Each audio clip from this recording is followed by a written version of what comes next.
હું તો એમના વગર અધૂરી છું. રાધા, રાધિકા, રાધે, પ્રિય, આ બધા જ વાલના નામોથી મને સંબોધવામાં આવે છે. 12 વર્ષની ઉંમરે જ મારા પિતા વૃષભાનુએ મારો વિવાહ રાયણ નામના વૈશ્ય સાથે કરી દીધો હતો. પરંતુ મેં તો મારા સ્થાને મારી છાયાને મોકલી દીધી હતી. મીરાની જેમ હું કૃષ્ણની મનોમન વરી નથી. આજીવન અવિવાહિત રહીને બસ કર્યા જ કરું. હરી હરી. વાલો વાંસળી વગાડે અને એમની સાથે જોડાઈ જાય મારા ઝાંઝરની ઘૂઘરીઓની ઘમઘમ.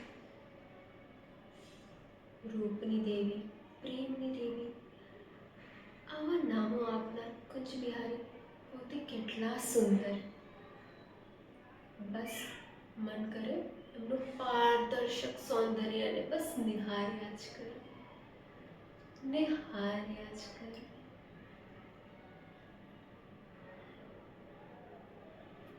આંખોના ઊંડાણનું ક્ષેત્રફળ ઓછું થઈ જાય પણ પહેલાનું સૌંદર્યનું સમુદ્રમાં ઓટ ન આવે.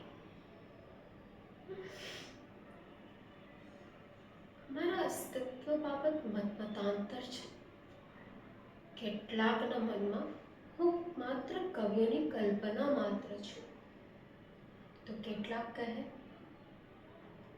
રાધા તો એ ગોપીનું નામ છે જે કૃષ્ણને અતિ પ્રિય છે.